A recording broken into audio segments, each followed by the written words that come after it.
السلام عليكم ورحمة الله وبركاته. halkani waa Cafe Online magacayguna waa Engineer Abdullah Ahmed Muuse waxaan doonayaa in idin la wadaago Diploma of Archicad. Diploma of Archicad waxay ka kooban tahay saddex qaybood oo kala duwan oo kala ah qaybta koowaad oo ah Archicad beginner ama Diploma of Archicad oo beginner qofku uu ku baranayo qaybta aasaasiga ee software-ka la yiraahdo Archicad sida toolskiisa 2D-ga iyo waxyaalaha la halmaala.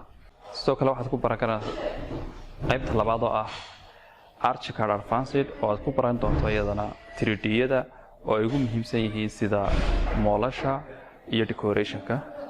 qaybta saddexaad oo iyadana noqon doonta interior design oo aad ku baran doonto sida ceiling-ka ama gypsum board-ka waxa loo yaqaano. sidoo kale waxaad ku baran doontaa receptionist-ka, kitchooyinka iyo dhammaan wixii interior decoration ayaad ku baran doontaa. sidoo kale waxaad ku baran doontaa interior lighting.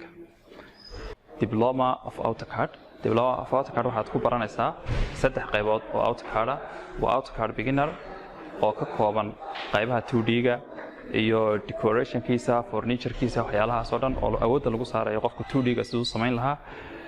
sidoo kale waxaad ku baran kartaa Archicad Advanced oo ah qaybta advanced-ka ah ee AutoCAD-ka oo aad iyadana ku baran doontid sida loo sameeyo sections-ka isla markaana loogu muujiyo naqshadaha biraha iyo section haday noqoto elevation haday noqoto.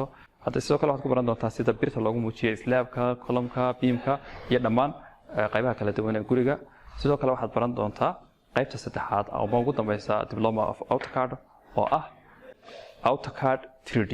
AutoCAD 3D-na waxaad ku baran doontaa toolska 3D-ga loo isticmaalo. sidoo kale waxaad ku baran doontaa sida aad guri 3D oo dhammaystiran hadday fooq tahay iyo hadday bangala tahayba labada aad ugu samayn lahayd adigoo adeegsanaya software-ka AutoCAD.